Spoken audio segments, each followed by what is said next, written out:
Hey guys, my name is Zac Twardowski. I've been in the insurance industry for about 5 years and wanted to hop on and cover a few things, a few frequently asked questions we get, so that when you have your interview, you can be a little bit more well-informed and, you don't have to spend as much time asking, whether it's me you talk to, one of our staff, other agents, as many questions. And then also want to let you know what we're looking for, what the ideal agent looks like. So first and foremost, what we're looking for is people who are, good being independent contractors, understand, commission-based sales, understand investing in yourself, and understand really having to, be someone who's willing to be coachable, willing to sacrifice, understand up front, you're going to have to spend more time, getting good and honing your skill because it's something, like I said, it's commission-based. You're going to do more work early on, and then you're going to get good at what you're doing. You're going to get good at selling, good at helping people, good at recruiting if you choose to do that.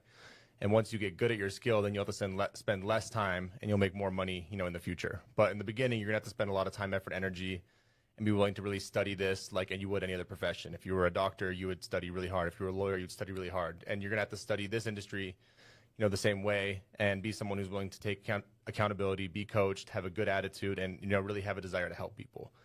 And if you're someone who, doesn't really, fit any of those things, or you think that sounds crazy, I don't think you'd be a good fit. But if you are those things, I think, you'd be someone we could work with. And the kind of underlying theme and the thing that is all encompassed in that is that you have to be someone who's willing to work really hard too. It sounds silly. I know people hear that, they kind of roll their eyes at hard work and they're like, oh, that's not it. But none of the other stuff I just mentioned works without hard work. So what we did is we have, we do a ton of interviews. We talk to a lot of agents. Our staff talks to a lot of agents, and we went and just kind of collected some of the top questions that people have, so we can cover them on this call real quick, or on this Zoom real quick, this video real quick, so that you can, know kind of the basics of what our business is and what other people are wondering, and I can answer them for you, so that you don't have to ask the question again when you go into your actual interview. So the first thing that people typically ask is, how long does it take to get started, right? That depends. So if you're unlicensed, meaning you don't have an insurance license, it'll usually take you anywhere from 7 to 14 days to get through your course. Now, if we decide to work with you and partner with you and bring you on as an agent, we sponsor the course. All you have to do is pay for, if your state requires fingerprinting, pay for that, and you're licensed through the state. So you should be able to get done with your course in 7 to 10 days, maybe 14 days at the most, take your test, and then be able to get contracted, within a month or two. Probably about a month and a half at the absolute longest. Now, if you take 2 months to get through your class, it'll take that long. But we see on average, agents can get through, the pre-licensing course 7 days, take their test at about 11, 12, days, somewhere in that range, and then be writing business within a week or two after that, once they get, licensed through the state and contract with the insurance carriers. Second question people ask a lot is, can this be done 100% remotely? And we do both types of sales. So meaning we do in-home, sales where you sit down with people, where you schedule an appointment with them, go to their house, meet with them face-to-face, and, go actually over and meet with people. And that's kind of been the model for a long time that we've used, and people have done very well doing that. But we also do virtual sales now. And as long as you're someone who's willing to, get on, Zoom and be coached with people doing virtual sales and learn all the nuances with virtual sales, you can certainly do that 100% remotely. And as an independent contractor, you can treat the business however you want to. But we do know for sure people who, don't get any assistance, don't get any help, and just try to be, a solo agent if they have no experience at all.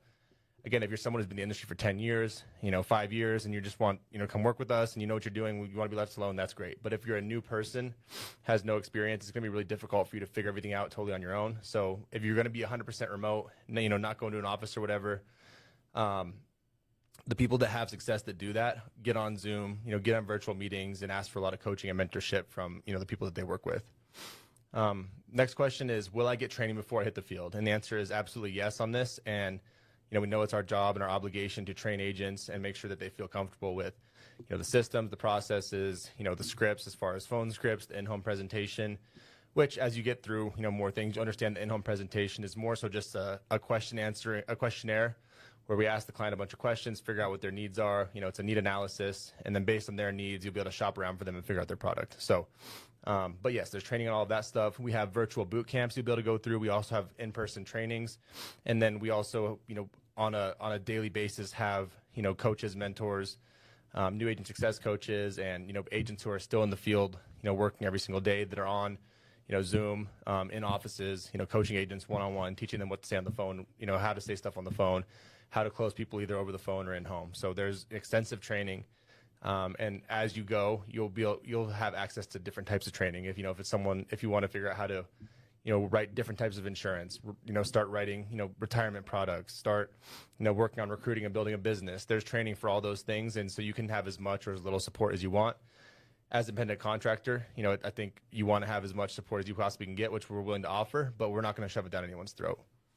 What can you expect to make your first year? This is something that is, I've seen and I've had agents do very well their first year, and there's been plenty of people who make multiple six-figure incomes and things of that nature, myself included. And then there's also been people who, make zero money, right? Because this is a commission-based sales job. You eat what you kill, so to speak, for lack of a better terminology. And I think it's important to know that, while it doesn't take any innate skill, some of the things I mentioned earlier, you're going to have to be someone who, is willing to work hard. You're going to have to be someone who, is mentally strong. If you have a day where you meet with a bunch of people, say you set 10 appointments, you go sit with all of them, you don't sell anything. Understand that, sometimes in sales, things just go that way. But if you run enough appointments and have enough activity, then you will succeed eventually, right? So you have to be someone who's, mentally tough, accountable, is looking to get better and, doesn't blame the leads, the clients, this, that, the third, but takes some accountability inward and goes, hey, there's plenty of people doing really well here.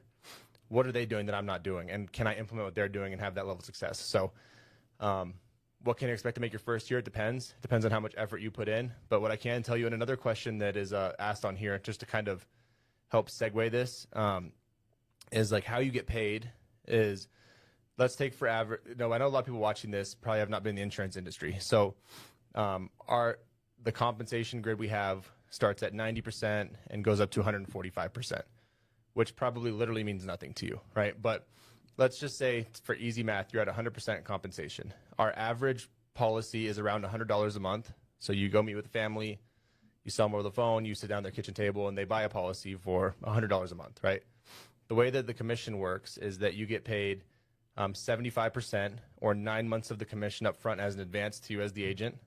So in that case, if you wrote a $100 policy and you're at 100% commission, you make $900 up front. As long as the client keeps the policy and they keep it for the first 9 months, then you get the months 10, 11, and 12, or what we call the back end commission that come in. So you'll make $1,200 for the year for that policy, $900 up front, right? And so if you can, if you're someone who can sell, 10, 15, 20, policies a month, 30 policies a month. My first year in the industry, I wasn't very good, but I ran a lot of appointments, and my average month, I helped about 33, 34, 35 families with insurance for the month. And, that equated to, quite a large income, but it was because I ran a lot of activity up front. I was probably working 50, 60, 70 hours a week in the beginning, honing in my skill set. And then once I got better, I didn't have to work quite as much. So, what you make is really depends on you, really depends on the effort you put in, really depends on, how much you're willing to learn, how much you're willing to put your ego to the side and take advice from other people who have done this for a long time and not go and be the person that feels like you know everything. Segue into another question that is on there, just to kind of, tie into what was asked about, how much money you can expect to make is, I want to go over the different ways you can make money in this industry. I think a lot of people look at insurance because they understand that it can build significant passive income as well as really good upfront commissions. So the first way is what I talked about before, is you get advanced commissions. So you sell a policy, let's say, for instance, theoretically, you sell a policy, it's $100 a month, you get 100% commission, you get paid $900 up front. So way one is advanced commissions. The second way you make money is back-end money. So going off the case we just talked about, you get the back-end money, the other $300, months 10, 11, and 12. So say you write the policy in January 1, you get paid $900. October, rolls around, the client still has the policy, you get paid another $100 in October, another $100 in November, another $100 in December. So you get the 3 months at the back end, you get your $1,200 for the year. And then the third way you make money is renewals. So any of the permanent products, right, which means anything that is not a straight term life policy, to keep it as simple as possible, pays a renewal between 2 to 6%. So you'll make, additional between 2 to 6% per year on your policy, on that $1,200 policy, for as long as the policy keeps paying, right? The fourth way you make money is on overrides. So if you decide to be someone who wants to build a business, start an agency, recruit other agents, and teach them what to do, let's say, you're at 110% and your agent's at 100%, you get 10% override on everything that they sell. The sixth way you make money is on bonuses. So we have a couple different types of bonuses we do. The first one is a producer bonus. If you help at least 30 families a month with insurance, you get a $500 bonus. The bonus system scales up from there. Every $10,000 more you do, you get an extra $500. So the minimum bonus you get per month is $500. The maximum bonus you can get per month is $6,000 as a personal producer. You also can get a bonus as an agency manager. So someone, if you decide to build a team and you have a big agency and your team is helping over 150 families per month, then you'll start getting a bonus from corporate, minimum of $2,500 per month. That also scales up, and the largest bonus is multiple six or low seven figures per month. But it's something that you build up to, and you're able to make a bonus in addition to what you're making in your personal production, your override income, right? And then something that's not necessarily pay, but it's an added benefit, is a lot of the insurance carriers that we write business through. Let's say like a couple of the carriers off the top of my head, Americo and Prosperity, they pay you a 10% bonus every, Americo pays it twice a year. Prosperity pays it every quarter, and they pay you a 10% bonus on all the business you write during that quarter. So for easy math, say you write $100,000 with Americo in 6 months, they pay you an extra bonus of $10,000. Prosperity, same thing. They pay you 10% bonus on the business you write. And then some of our other carrier partners, instead of paying cash, they do cool trips. Like I've been on a trip to, Argentina with a carrier, France with a carrier. So they take you to different trips across the world, depending on if you qualify, if you've had enough business with them. And the last way is that you can make money in this business is if you want to sell your business. So when I started, I just sold a lot of insurance. Then I started building a team, and then my team was really profitable, and a private equity company named Integrity wanted to buy my team, or buy my agency, and keep me on to still run it. So they gave me a bunch of money up front, some stock in their company, and a salary. So if you ever want to liquidate and buy and sell your business, you have the ability to do that as well. All right, let's go to the next one. Let's see. Conversion rate on leads is an important question. So people ask a lot, like, okay, if I buy X amount of leads, how many can I convert? And what I'll tell you is it really depends on the type of lead. So we have all different types of leads. We have some leads in-house, some carrier partner, some lead vendor partners that we use that are not associated with our company at all, but we've built relationships with. And it depends on the type of lead. So you can buy leads for as little as 50 cents a lead, or you could pay as much as $75 a lead. And all that really means is that the $75 lead is higher intent. Maybe it's more expensive to produce. The 50-cent lead is probably older and super easy to get a hold of, right? And what I typically tell agents is, instead of worrying about what you will convert, per lead, like what the conversion rate is per lead, is understand that like what your conversion rate is, from the amount of money you spend. And I can't speak to everyone. I can't remotely, promise everyone results, but I can speak to what happened for me. And I knew if I was spending, let's say I spent $500 for a week on leads, I knew from $500 a week on leads, I'd be able to set 20 appointments from those, and I'd be able to help 8 to 10 families from those for myself. Now, those numbers were maybe a little bit worse when I first started, a little bit better later on. But I think what I encourage agents to do, and I encourage new people looking at this, is let's have a more one-on-one custom conversation based on where you live, what type of sales you're going to be doing, whether that's virtual or in-home sales, and what your budget's like. And I can give you a better idea specifically of what the conversion rate looks like, because it's a very case-by-case thing, and all of our lead plans are customized. It's not a one-size-fits-all thing. When we bring agents on, I want to have a one-on-one conversation with them and help them design a lead plan for what they're looking to do with their business. So I can't give a super specific answer on there without sitting down and going through your situation with you. You would 100%. The next question was, will you have someone to shadow or to help you in your first few sales? And the answer is absolutely. So what we do is you'll either work directly with myself, directly with one of our staff members, or directly with one of our agent mentors, and it'll be someone who's helped 40, 50, 60 families a month, someone who's sold at a very high level and has a high level of experience. Will be working with you one-on-one to help you set appointments, help support you in the home, help support you over the phone, and make sure you know what product to write, how to close the appointment down, and what to do when you're in there if you get stuck. So you'll have support the entire way. And our goal is to have you lean heavily on us in the first 10, 15, 20, 30 appointments, as long as you need, until you feel comfortable and confident and be able to do it on your own. But you have tons and tons of support up front. as long as you need to, as long as you feel comfortable. And then whenever you don't need support anymore, you can kind of let them know, hey, I think I'm good to go on my own. I don't have any questions. And you're able to, kind of back off and not, not have as much support, but you can get as much support as you need. As far as, a lot of people ask, kind of to go along with the lead conversion question, is what is my appointment conversion question, or what is my conversion from appointments to sales? And for me, what I always looked at was, what does it take for me to be a profitable agent? And I was like, if I spend, $1,000 on leads, let's just say, and it gives me 100 leads, if I can, from that 100 leads, if I sell three policies out of those 100 leads, theoretically, and, let's say 2 of them stay on the books, right? If I sell 3 policies from those 100 leads, then I will net, $2,000 from that, right?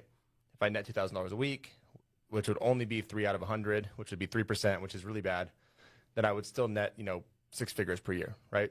So the conversion rate can be super low and you can be very profitable. Now, what a more accurate conversion rate looks like would be, if you set 30 appointments, right, whether they're in-home, virtual, whatever, you'll likely meet with 20 of those people, and you should close about half of the people that you meet with. Worst case scenario, as you get better, as you develop your skill set, that conversion number will go up. But early on, for me, when I was new, and again, my first year, I helped over 400 families. But when I was new, my conversion rate was I would help 1 out of every 4 families I met with, and even helping 1 out of 4 families, I was still able to help over 400 families for the year just because I ran enough appointments, and I was still very, very profitable. So now year 2 got a little bit better. It was about half. Year 3, about 75%, and it kept getting better and better, and I kept the activity rate the same, so the income skyrocketed up. Another question we have to kind of piggyback off of that is, do I have to buy leads, or how do I get clients? And the answer is, you definitely don't have to buy leads. Again, this is an independent contractor position. So if you have a deep market, if you have if you're someone who's done real estate for 20 years and you have a bunch of people you can reach out to, whatever the case is, you don't have to buy leads. Now, we recommend buying leads for people because, A, the ROI is great on leads.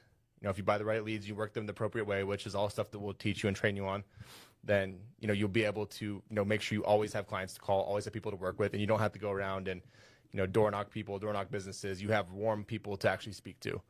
The second thing is that if you have a bunch of leads, then leads can lead to people who, have other warm markets and can give you referrals, right?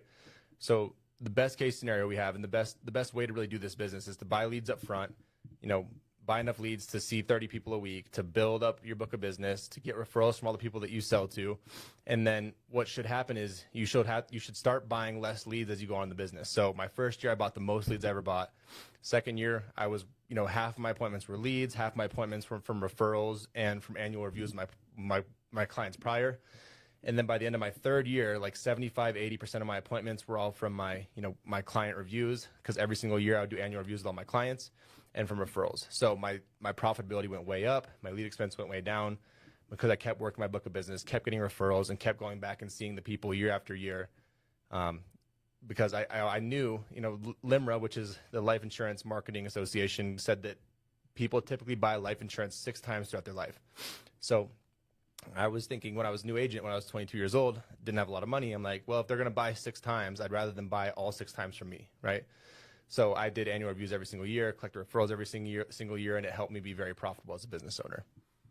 Let me see. We have any other questions on there? Or is that the last one? Okay, cool. That's all the questions we have. Again, if you think, if this makes sense to you, you think it'd be a good fit, and you haven't scheduled an interview yet, there'll be a link here where you can click on and schedule an interview with myself or one of our staff. If you watch this and you don't think this would be a good fit for you, please go ahead and cancel your interview so that we don't take up time on our calendar. Appreciate everyone's time. Thank you for watching, and looking forward to speaking with you.